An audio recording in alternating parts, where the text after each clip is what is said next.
Unang-una sa lahat, ang lahat ng papuri at pasasalamat ay para kay Allah subhanahu wa ta'ala lamang at naway mapasa Propeta Muhammad sallallahu alaihi wasallam ang kanyang awa at habag. Mga kapatid sa pananampalatayang Islam, tungkol dun sa khutbah kanina, ang unang-unang sinabi ng imam o ng khatib ay ang ano daw yung hukom ng pag-hajj. Sinabi niya, sabi ng mga scholars, lahat ng hukom sa pag-hajj ay wajib sa isang beses. So pag first time ka nag-hajj, yun ay ginawa mo yung wajib. Dahil ika niya, ang hukom sa unang hajj ay wajib. At ang pangalawa, for the second time, third time, fourth time, o kahit ilang pa man na nakapag-hajj ka ulit, yun ay sunnah na lang. Nagets po ba natin? Dahil ang kanyang dalil na binanggit, ang hadith ng Propeta Muhammad sallallahu alaihi wasallam mula kay Abi Hurairah, sa oras na nagsasalita ang Propeta Muhammad sallallahu alaihi wasallam, kanyang sinabi, na katotohanan sa araw na ito ay inobligado na sa inyo ng Allah subhanahu wa ta'ala ang hajj, pahudyo. Inobligado na sa inyo ng Allah subhanahu wa ta'ala ang pag-hajj. So mag-hajj na kayo. At nagtanong yung isang lalaki na yon, Ya Rasulullah, fi kulli sana o fi kulli am, Ya Rasulullah? Every year ba ika niya, Ya Rasulullah, na mag-hajj kami? Every year ba, Ya Rasulullah, na mag-hajj kami? Tapos hindi sumagot ang Propeta Muhammad sallallahu alaihi wasallam. Hindi niya sinagot. For the second time, nagtanong ulit yung tao, yung lalaki na yon, Ya Rasulullah, fi kulli am, every year po bang mag-hajj kami? Hindi rin siya sinagot ng Propeta Muhammad sallallahu alaihi wasallam. At for the third time, tinanong niya ulit ang Propeta Muhammad sallallahu alaihi wasallam, fi kulli amin, Ya Rasulullah. Every year po ba kami, Ya Rasulullah, mag-hajj? At that time, sinagot na siya ng Propeta Muhammad sallallahu alaihi wasallam. At sinabi sa kanya ng Propeta Muhammad sallallahu alaihi wasallam, law qultu na'am, lawajabat. Kung sinabi, ang sinagot sa kanya ng Propeta Muhammad sallallahu alaihi wasallam ay, kung sabi niya, ika ng Propeta Muhammad sallallahu alaihi wasallam, nasasabihin kong oo, na every year kayong mag-hajj, katotohanan ay magiging wajib, obligado sa inyo na mag-hajj kayo ng every year, kada taon.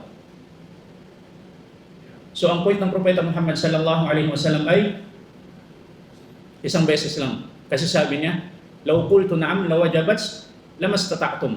Kung sinabi kong oo, sa mga sinagot ko yung tanong mo na oo, katotohanan na magiging wajib ang hukom ng pag-hajj every year at katotohanan na hindi niyo yun kaya. Hindi niyo kayang mag-hajj every year. So hindi sinagot ng Propeta Muhammad sallallahu alaihi wasallam ang kanyang tanong kasi takot yung Propeta na maging obligado sa atin lahat every year na mag-hajj tayo. Pero ginawa lang ng Propeta Muhammad sallallahu alaihi wasallam ng isang beses. Pagkatapos sinabi ng Propeta Muhammad sallallahu alaihi wasallam, "Thumma qala dharuni." Qala dharuni ma taraktukum. Sabi ng Propeta Muhammad sallallahu alaihi wasallam, pabayaan niyo na ako kung ano yung mga sasabihin ko sa inyo. Fa inna ma ahlakal ladina min qablikum kathratu masailihim wa ikhtilafuhum ala anbiya'ihim. Sinabi ng Propeta Muhammad sallallahu alaihi wasallam, continuation ng hadith, sabi niya, pabayaan niyo na lang ako, kung ano yung mga sinasabi ko sa inyo o kung ano yung mga tinuturo ko. Kasi katotohanan, sabi niya, inna ma ahlakal ladina min qablikum kathratu masailihim wa ikhtilafuhum ala anbiya'ihim. Ang dahilan ng ikinahirap ng mga sinaunang tao mula sa inyo ay kathratun masailihim, dahil sa dami ng kanilang tanong, waqtilafuhum ala anbiya'ihim, at sinusuway nila ang mga kanilang nabi. Sinusuway nila ang mga nabi na ipinadala ng Allah subhanahu wa ta'ala sa kanila. Ganito yung utos ng nabi, ganito yung gusto nila. Ganito yung sinabi ng nabi, ganito yung gusto nila. Naging dahilan na nahirapan sila sa kanilang relihiyon. Pinahirap sa kanila ng Allah subhanahu wa ta'ala.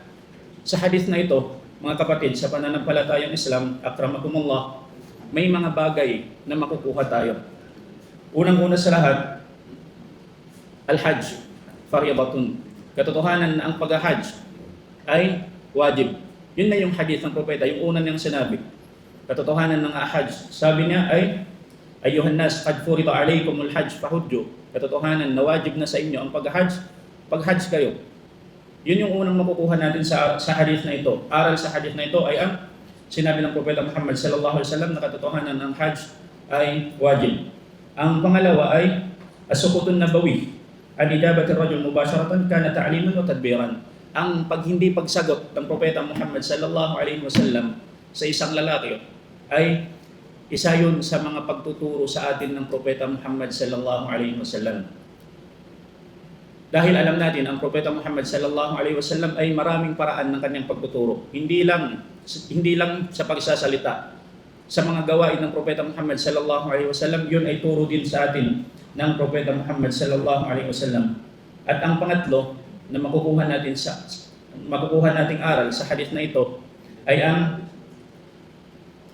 katotohanan na ang relihiyong Islam ay sobrang dali. Hindi tayo pinahihigpitan ng ating relihiyong Islam.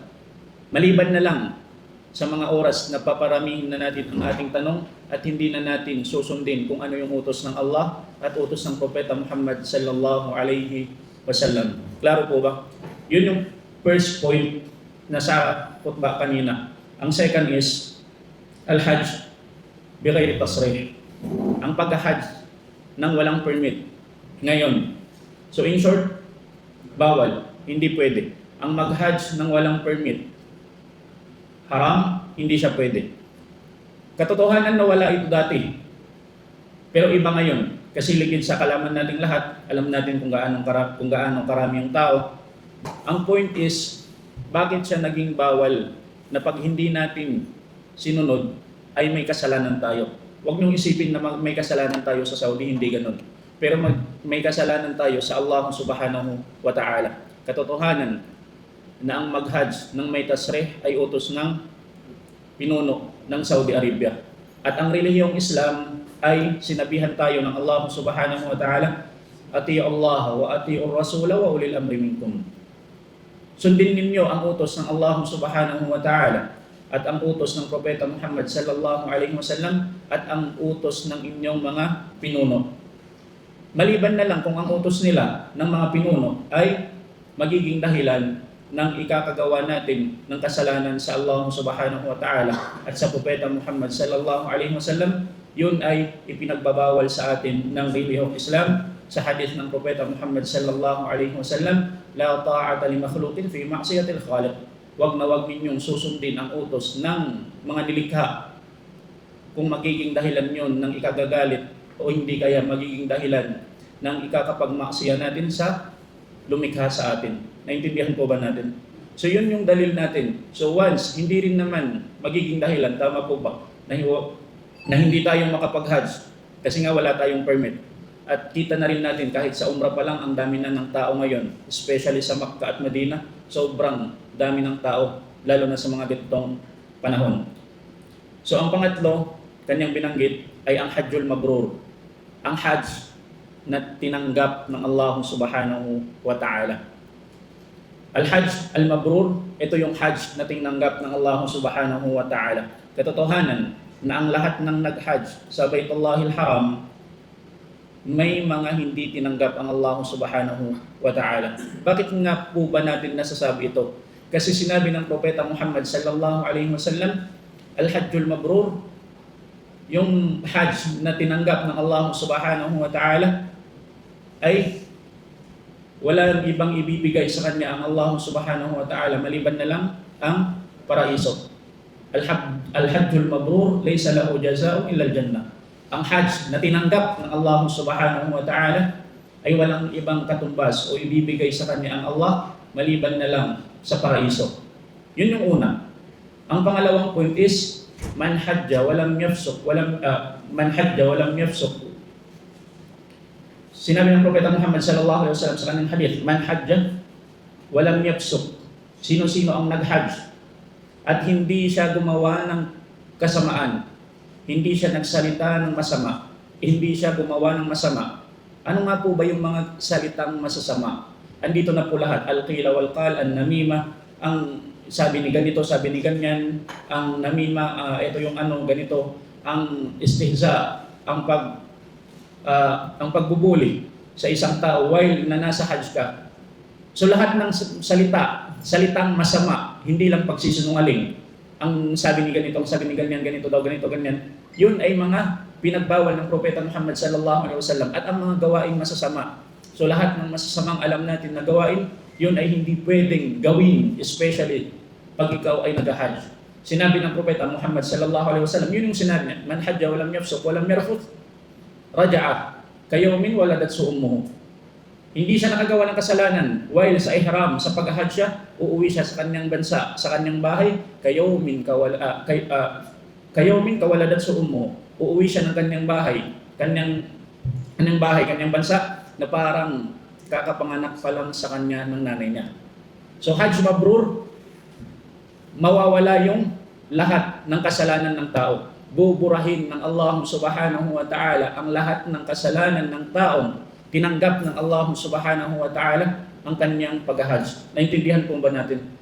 So in short, nag-hajji ka, alhamdulillah, hajji ka na ngayon. Pag uwi mo o pagbalik mo dito sa Yanbo, pagbalik mo sa trabaho, dapat tignan mo sa sarili mo. Kasi malalaman mo kung tinanggap ng Allah subhanahu wa ta'ala ang iyong pag-hajj sa isang paraan lang, magbabago ang lahat ng iyong gawain.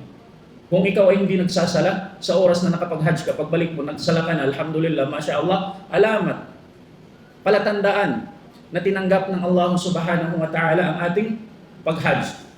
Kung ikaw ay nagsasala before ka nag-hajj, alhamdulillah, tapos pag uwi mo, galing sa hajj, mas pinadami mo pa yung pagsasala mo, pagbabasa mo ng Quran, pakikinig mo sa Quran, sa mga nasihat, sa mga bagay na alam mong ikakalapit mo sa Allah subhanahu wa ta'ala. Yung better ka na, tapos naging much better ka pagbalik mo dito, yun ay isang palatandaan na tinanggap ng Allah subhanahu wa ta'ala ang iyong pag-hajj. Ang tanong, bakit natin nasabi yun? Kasi yun ang sinabi ng Propeta Muhammad sallallahu alaihi wasallam, uuwi ka sa bahay mo, na parang kakapanganak pa lang sa'yo ng nanay mo na walang kasalanan kahit isa. Nagets mo ba natin? So sa oras na mawala na yung kasalanan ng tao, ay mababago na ang kanyang gawain. Klaro po ba? So yun ang pangatlo. Ang una, kung ano yung hukom ng Hajj. Pangalawa, ang pag-hajj ng walang permit. Ang pangatlo ay ang Hajj al-Mabrur. Ang pang-apat ay ang Idul Adha. Al-Eid al-Adha. So lingid sa kaalaman natin, ang Idul Adha ay ang nagsa-celebrate lang nito ay yung mga taong hindi nakapag-hajj. Sa araw na yun, nabanggit sa hadith ng Propeta Muhammad sallallahu alaihi wasallam isang beses, natanong din siya, Ya Rasulullah, ano yung araw na pinaka mabuti sa lahat ng araw? Sinabi ng Propeta Muhammad sallallahu alaihi wasallam, Yawmun Nahar. Yun yung araw ng Idul Adha. Yun yung araw ng pagkakatay ng lahat ng mga ipinag-utos ng Allah subhanahu wa ta'ala.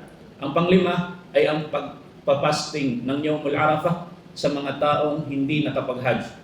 Hingid sa kaalaman natin na ang gantimpala na ibibigay ng Allah subhanahu wa ta'ala sa mga taong nakapag-fasting sa araw ng Arafah ay papatawarin ng Allah subhanahu wa ta'ala ang kanilang kasalanan isang taon nagdaan, pati isang taon na paparating pa lang. So, ganon ang ibibigay sa atin ng Allah subhanahu wa ta'ala na gantimpala pag nakapag-fasting tayo ng isang araw lang sa Yawmul Arafah. Hindi natin ito makukuha sa ibang araw, kundi doon lang. Ang pang-anim na kanyang binanggit ay ang udhiyah, ang mga bagay na pwede nating katayin sa araw ng Eid. Kung ikaw ay magkukurban, ito yung mga bagay na pwede mong pagkurbanan. Okay? So udhiyah, magpapakatay ka, magsasacrifice ka. Unang-unang camel. So dapat 5 years pataas, 5 years old, 4 years old pababa, hindi pwede. Tapos, bakar. Bakara, kambing. Kung doon sa atin, ito lang yung mga meron. Yung baka at saka yung kambing. So ang baka is isang taon siya dapat. Isang taon. At ang kambing ay 6 na buwan pataas. Okay po? 6 months pataas at ang isang taon pataas. Hindi po bawal pababa. Okay po? So yun ang mga nararapat natin. So isa sa mga sunnah, kung may niyat po tayo magpakurban, may udhiyah tayo this coming Eid, inshallah subhanahu wa ta'ala, isa sa mga sunnah po ay ang hindi tayo nail cutter. Hindi natin naalisin yung mga kuko natin.